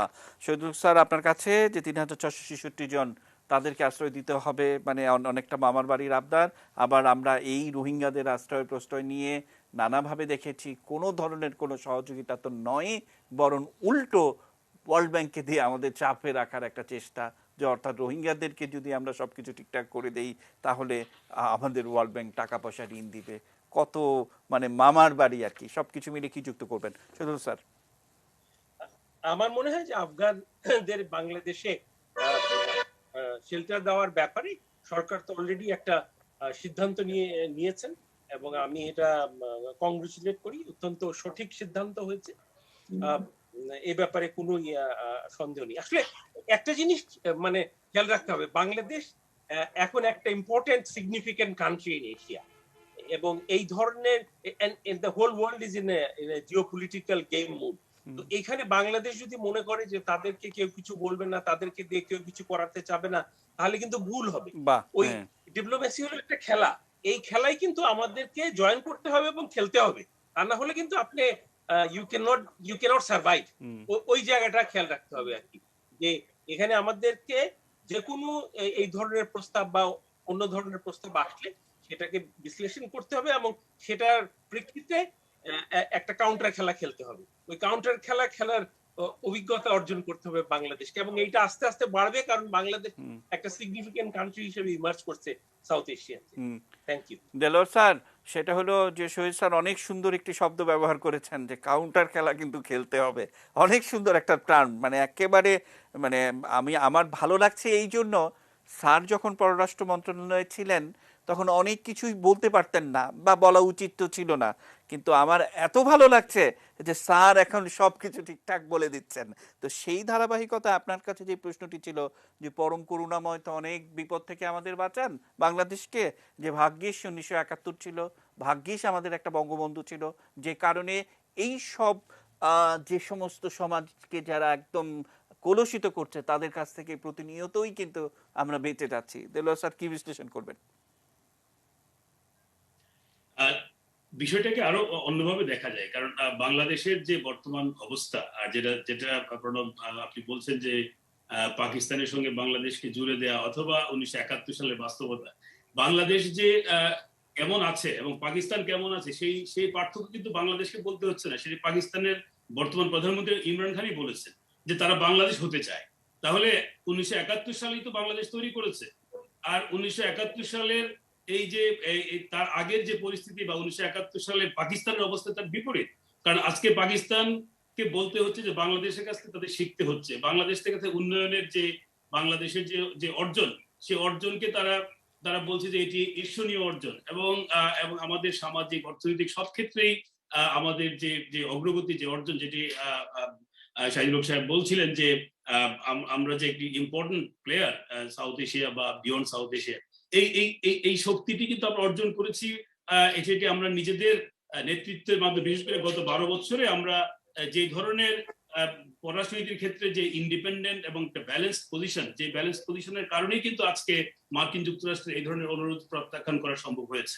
তবে এখানে আমি একটু যোগ করতে চাই যে এই যে খেলা, এই খেলা কিন্তু মার্কিন যুক্তরাষ্ট্র শুধু খেলছে না। আমরা যদি শুধু মার্কিন যুক্তরাষ্ট্রকে আইডেন্টিফাই করি তাহলে একটু ভুল করবো, কারণ এই খেলা কিন্তু চীন বা একসময় সোভিয়েত ইউনিয়ন কিংবা অন্য যে কোনো বৃহৎ শক্তি খেলছে। ফলে বাংলাদেশ কিন্তু কোনো পার্টিকুলার দেশের প্রতি কোনো টার্গেট করে পলিসি করছে না। বাংলাদেশ এখানে কিন্তু বৃহৎ শক্তিগুলো তাদের যে কোনো ধরনের অন্যায় বা যে কোনো ধরনের অগ্রহণযোগ্য যে সমস্ত আচরণ, সেটা কিন্তু বাংলাদেশ সেভাবে প্রতিবাদ করছে। আপনি কিছুদিন আগে চীনের রাষ্ট্রদূতের যে বক্তব্য যেটি ছিল বাংলাদেশের সঙ্গে কোয়াডের সম্পর্ক নিয়ে, বাংলাদেশ কিন্তু ভিহেমেন্টলি সেটি প্রতিবাদ করেছে এবং বাংলাদেশের অবস্থান পরিষ্কার করেছে। আজকে যখন এই মার্কিন যুক্তরাষ্ট্র তালেবান বর্তমান পরিস্থিতিতে যে অনুরোধ করেছে, সেটি কিন্তু একেবারেই অপ্রয়োজনীয় এবং এটি অবাস্তব একটি প্রস্তাবনা। স্যার, আমরা একেবারে শেষ ধাপে চলে এসেছি, সবাই একবার করে সুযোগ পাবো এই পার্টে। শহীদ স্যার, আপনাকে দিয়ে অনুষ্ঠান শেষ করব, শেষে আপনি বলবেন, কিন্তু যে বিষয়টি আমরা রেখেছি তালেবানের উত্থান, কার ফাঁদে কার পা, এটা নিয়ে বলতে হবে এখন। এমদাদ স্যার, আপনাকে, এটা কি চীন এবং রাশিয়ার একটা ফাঁদে মার্কিন যুক্তরাষ্ট্র পা দিল, নাকি ইরান তুরস্কর একটা ফাঁদে চীন পা দিল? এরকম একটা নানান সমীকরণ কিন্তু রয়েছে সব ধারাবাহিকতায়। কি যুক্ত করবেন একদম ছোট করে, তারপর আমরা মুক্তিসুর রহমান স্যারের বিশ্লেষণ শুনবো। না, ধন্যবাদ। এখানে আমি এখনো এটা দেখার বিষয়, এখনো বলা যাবে না যে কার ফাঁদে কে পা দিয়েছে। ফাঁদ পাতলেও অনেক সময় ফাঁদটা পার হয়ে চলে যাওয়ার মতো যোগ্যতা দূরদর্শিতা অনেকেরই থাকে। এখন সেটাই দেখার বিষয়। এখানে হয়তো এখন আপাত দৃষ্টিতে মনে হচ্ছে ফাঁদে পড়েছেন আমেরিকা এবং পালানোর পথ খুঁজছে চারিদিকে, এদিকে মানুষ পাঠাচ্ছে, ওদিকে মানুষ পাঠাচ্ছে, সারা বিশ্ব এখন, ইভেন কি আমেরিকার অভ্যন্তরেও হোয়াইট হাউসের সামনেও দেখা যাচ্ছে তারা বিভিন্ন ধরনের প্রতিবাদ করছে। তাদের সেনাবাহিনীর কাছ থেকে সশস্ত্র বাহিনীর যারা অ্যানালিটিক্যাল যারা অর্থাৎ থিঙ্ক ট্যাঙ্ক যারা আছে তারা বলছে এটি ম্যাচিউর উইথড্রল কোনো পরিকল্পনা ছাড়া। এখন বলা দেখার বিষয় এটা কার ফাঁদে কে পা দিয়েছে। আর তালেবান যদি ঠিকঠাক মতো যেগুলি কথা তারা এখন বলে যাচ্ছে সেই মতো চলে, তাহলে বোঝা যাবে যে আফগানিস্তানের দীর্ঘ এই যে সাফারিং, এই যে কষ্ট দুর্ভোগ মানুষের, লক্ষ মানুষের জীবন গিয়েছে আফগানিস্তানে, সেখানে বিশ্ব শুধু দেখেছে, কেউ কিছু বলে নাই। কিন্তু আফগানিস্তানের মানুষ স্কুলে বোমা পড়েছে, মাদ্রাসায় বোমা পড়েছে, বিয়ের অনুষ্ঠানে বোমা পড়েছে, অজস্র মানুষ নিহত হয়েছে। একই সাথে যারা এখানে যারা হস্তক্ষেপ করেছে তাদেরও একটার পর একটা খালি লাশবাহী এয়ারক্রাফট তাদের দেশে ফেরত গিয়েছে। এই জিনিসটা থেকে যদি পরিত্রাণ পাওয়া যায় তাহলে এখানে আমি বলবো কারো ফাঁদে না পা দেওয়া না, বরং যে ফাঁদ আমেরিকা পেতে ছিল গ্রেট গেম এখানে সোভিয়েত ইউনিয়নকে ভিত্তি করে বা সোভিয়েত ইউনিয়ন এক সময় ভিত্তি করে যে ফাঁদ পেতে ছিল সেগুলোকে এখন যদি মুক্ত হয়ে যাবে, যদি তালেবানরা সরকার গঠন করে যথাযথ আচরণ করে। যদিও অসংখ্য ধন্যবাদ। আমরা শুনছিলাম মোখলেছুর রহমান স্যার আপনার কাছ থেকে শুনবো। অর্থাৎ আমি খুব মানে যত্ন নিয়ে বিশেষ করে রবার্ট ফিস্কের সেই 2015 সালের লেখাটি মানে আবারও আজকে সকালে পড়ার চেষ্টা করলাম এবং সেখানে তিনি পরিষ্কার ইঙ্গিতটি করেছেন যে এই যুদ্ধে আসলে কারোরই জয়ী হওয়ার কোনো সম্ভাবনা নাই। বারবার বলছেন যেটি এত উত্তপ্ত আলু মানে পটেটোর সঙ্গে তুলনা করছেন যে এই আলু হাতে তুলে নিয়ে যেই খুলে ছুলে খেতে চাইবে তার হাত তো ঝলসাবে, তার মুখও ঝলসাবে। আমরা জানি ভারতকে একসময় ভাবা হয়েছিল যে ন্যাটো সৈন্য চলে গেলে তারা সেখানে হয়তো সৈন্যদের ট্রেনিং প্রশিক্ষণ ইত্যাদি ইত্যাদি দেবে এবং ভারত 2 বছর পর্যন্ত সেটির হোমওয়ার্ক করেছে, পরীক্ষা নিরীক্ষা করেছে, তারপর সেই নীতি থেকে ভারত সরেছে। অর্থাৎ সব কিছু মিলে মোখলেছুর রহমান স্যার কার ফাঁদে কে পা দিল, নাকি এমদাদ স্যারের মতো এখনো বলার মতো সময় হয়নি, কি বলবেন? এখানে আমি যেটা দেখছি আন্তর্জাতিক প্রেক্ষাপটটায় যে এটা একটা জট পাকিয়ে গিয়েছে এবং একজনের ফাঁদে আরেকজনে পড়ে বসে আছে। এটা আগামী 5-10 বছরে এটা হয়তো পরিষ্কার হবে যে চীন লাভবান হলো না রাশিয়া লাভবান হলো। চীনের কূটনীতিকদেরও এই মোল্লারা রেখে দিতে চাচ্ছে, রাশিয়ার কূটনীতিকদেরও মোল্লারা রেখে দিতে চাচ্ছে, আবার অন্যদেরকেও আশ্বস্ত করছে যে তোমরাও এখানে থাকবে। তো এই টাগ অফ ওয়ারে শেষ পর্যন্ত গিয়ে কি লাভবান হয়। এখন আমরা আপাত দৃষ্টিতে দেখছি যে আমেরিকার একটা বিরাট পরাজয় হয়েছে। পরাজয় তো এখানে হয়েছে যে রাতের অন্ধকারে চলে আসার যে ঘটনাটি তারা ঘটিয়েছিল ওই ঘটনাটাই হলো এই দ্রুত পরাজয়ের মূল কারণ বলে আমি মনে করি। তো কিন্তু এই যে সরকারটি, যে হিবতুল্লাহ সরকার বা আব্দুল গনি বারাদার, এরা কারা? এদের সাথেই তো সেই 2013 সাল থেকে আমেরিকা কথাবার্তা বলা শুরু করে দিয়েছে। 2020 সালে ফেব্রুয়ারি মাসে এসে তারা একটা চুক্তি করলো। তো এই লোকগুলার সাথে তো মার্কিন যুক্তরাষ্ট্রের একটা মাখো সম্পর্ক রয়ে গেছে এবং ভবিষ্যতে এই সম্পর্ক কোন দিকে টার্ন করবে এখনই কিন্তু আমরা বলতে পারছি না। মনে হচ্ছে যে চীন বুঝি এগিয়ে গেল, রাশিয়া বুঝি এগিয়ে গেল, আমেরিকা পিছিয়ে যাচ্ছে। তো এখানে এই দাবার গুটি কিভাবে সাজিয়েছে, সেই সাজানো অবস্থায় বাংলাদেশকে এখানে একটা পার্টি করতে চাওয়া, সেগুলো হয়তো একটা বিরাট প্রেক্ষাপট থাকলেও থাকতে পারে। আমি আন্তর্জাতিক বিশ্লেষক নই, তবে বলবো পাকিস্তান যদি আজকে তাদের খুশিতে তাদের আটখানা হয়ে যায়, তাদেরকে বলবো যে 2012 সালে এই পশতুভাষী তালেবানগুলো মালালা ইউসুফজাইকে পাকিস্তানের মাটিতেই হত্যা করতে চেয়েছিল এবং পেশোয়ারের কাছে একটি স্কুলে প্রায় 100 স্কুল ছাত্রকে হত্যা করেছিল। ফলে পাকিস্তানকে কিন্তু সামরিক যুদ্ধ শুরু করতে দিতে হয়েছিল এই তালেবানদের বিরুদ্ধে এবং তাদেরকে উৎখাতের পর্যায়ে নিয়ে আসতে হয়েছিল। এটা যে কার বিপক্ষে কোন দিকে চলে যাবে এটা বলা কিন্তু খুব কঠিন। আমার কাছে মনে হয় না যে আফগান ইতিহাস যদি আপনারা দেখেন সেখানে কখনোই শান্তির কোনো জায়গা ছিল না। এরা যখন পার্শ্ববর্তী দেশের সাথে অশান্তি করতে না পারবে অথবা অন্য আইডিওলজির সাথে অশান্তি করতে না পারবে তখন নিজেরা গোষ্ঠীদ্বন্দ্বে জড়িত হবে এবং সেই গোষ্ঠীদ্বন্দ্ব সে আইডিওলজি বলে বিভিন্ন দেশে রপ্তানি করার চেষ্টা করতে পারে। আমাদের জায়গাটা এখানেই যে আমরা কতখানি কিভাবে সতর্ক থাকবো। তারা এখানকার এই মাটিতে একবার তাদের উত্থান হয়েছিল, আমাদেরকে ভীত সন্ত্রস্ত করে ফেলেছিল। আমরা মনে করেছিলাম যে রাষ্ট্রীয় পৃষ্ঠপোষকতায় বুঝি এই শক্তি এখানে এসে শিকড় গেড়ে বসবে, কিন্তু সেই অবস্থাটা শেষ পর্যন্ত হয় নাই। এই সরকারের দৃঢ় মনোবলের কারণেই, সাহসিকতার কারণেই তাদেরকে রুখে দেওয়া সম্ভব হয়েছে। সেই আইডিওলজি, সেই আদর্শ আবার ফিরে আসবে বাংলাদেশে।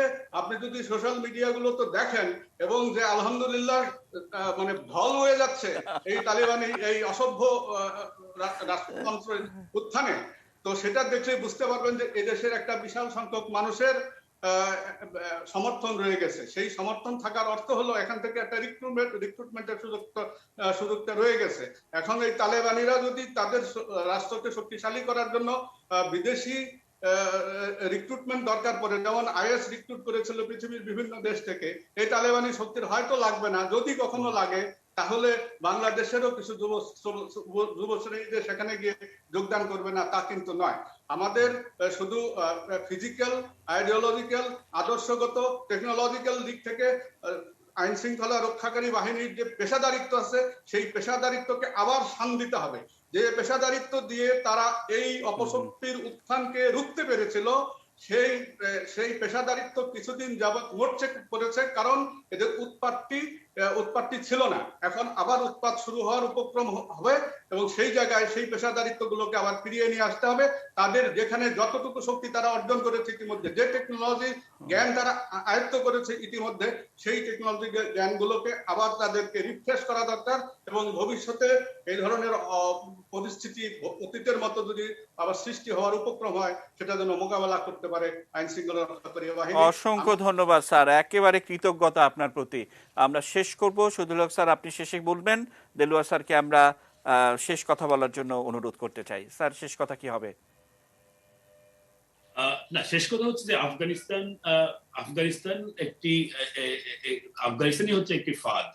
আমরা যদি ব্রিটিশদের অবস্থা দেখি আফগানিস্তানে, যে এবং আপনার সোভিয়েত বাহিনীর যে অবস্থা হয়েছে, আজকে মার্কিন বাহিনীর অবস্থা নিয়ে আমরা অনেক বেশি এক ধরনের প্রকাশ করছি, কিন্তু এটি যদি আমরা একটু পেছনে চলে যাই, সেই 1989 সালে, তখন কিন্তু সোভিয়েত বাহিনীর একই অবস্থা ছিল। ফলে আফগানিস্তানকে যারা ব্যবহার করার চেষ্টা করেছে, বহিঃশক্তিগুলো, তারা যেমন ফাঁদে পড়েছে, আবার আফগানিস্তানের ভেতরে এই যে আফগানিস্তানের যে টোপোগ্রাফি, এই দেশটির যে পাহাড় পর্বত, এই দেশটির ভেতরে যে গোষ্ঠীতন্ত্র বা গোষ্ঠীবাদ, তার সঙ্গে যুক্ত হয়েছে জঙ্গিবাদ এবং উগ্রপন্থা। ফলে এটা কিন্তু একটা পাউডার কেক, সেখানে আফগান জনগণই সাফার করছে।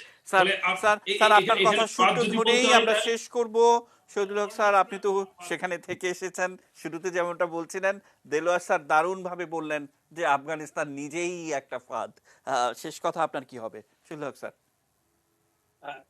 ধন্যবাদ। আপনি রবার্ট ফিক্সের কথা বলেছেন, যিনি ফেমাস রোড টু বৈরুত লিখে 90s এর দিকে। আমি লাকদার ইব্রাহিমের কথা বলি। উনি একটা রিপোর্ট লিখেছিলেন 2000 সালে, আজ থেকে 23-24 বছর আগে। ওখানে লিখেছেন, আমি ওনাকে কোট করি, তাহলে বুঝবেন যে ক্ষতটা কোথায় আর ফাঁদটা কোথায়। বলছে, we are dealing here in Afghanistan with a failed state. আজ থেকে 23 বছর আগে, which looks like an infected wound। হ্যাঁ, একটা ক্ষত, বিরাট ক্ষত, একটা দেশের একটা বিরাট ক্ষত। You don't even know where to start cleaning it। সমস্যাটা বুঝতে পারলেন যে কি ধরনের ফাঁদ ইভেন্চুয়ালি তৈরি হয়েছে। এখন এই ফাঁদে কে পড়বে? যে কেউ পড়তে পারে। ফাঁদে না পড়ার উপায় কি? ফাঁদে না পড়ার উপায় হলো ফাঁদ যে আছে এবং কি ধরনের ফাঁদ আছে এইটা সম্পর্কে জানা এবং ওই ফাঁদ নিয়ে খেলা করা। আমি আবারও বলি যে ডিপ্লোমেসিতে এইটার স্কোপ আছে, সুতরাং ওই জায়গাটায় আমাদের সতর্কতার সাথে চলতে হবে। এবং আরেকটা জিনিস হলো যে এই উদ্যোগগুলোকে, এইটা তারপরে আরো দু একটা যে ফ্ল্যাশ পয়েন্ট আছে এশিয়াতে, এগুলো হলো যে এই যে পুরো যে পৃথিবীর ক্ষমতা ওয়েস্ট থেকে ইস্টে চলে আসছে, মানে এশিয়াতে চলে আসছে, এইটাকে স্লো করা যায় কি করে, এইটার প্রেক্ষিতে কিন্তু আমাদের এই ক্যানভাসটা দেখতে হবে। সুতরাং আরো দুই একটা ফ্ল্যাশ পয়েন্ট যে জন্ম নিবে না, আমাদের কর্নেল ইমদাদ ঠিকই বলেছেন যে সেটা চায়নাও হতে পারে প্রক্সি ওয়ারে, সেটা ইরানেও হতে পারে ডাইরেক্ট ওয়ারে, এবং আরো টার্মাইল হবে, আরো ফাঁদ হবে। এই ফাঁদ থেকে বেঁচে থাকা এবং এই ফাঁদের মধ্যেই যে চলার যে অভিজ্ঞতা, মাইনফিল্ডে চলারও একটা ট্রেনিং আছে আমরা জানি, সেইটা আমাদেরকে রপ্ত করতে হবে। ধন্যবাদ। অসংখ্য ধন্যবাদ সবার প্রতি কৃতজ্ঞতা জানিয়ে আজকের আয়োজন এখানে শেষ করতে চাই। রাত 1:10 এই অনুষ্ঠানটি পুনঃপ্রচারিত হয়। দেখার আমন্ত্রণ জানিয়ে শেষ করব। শুভরাত্রি।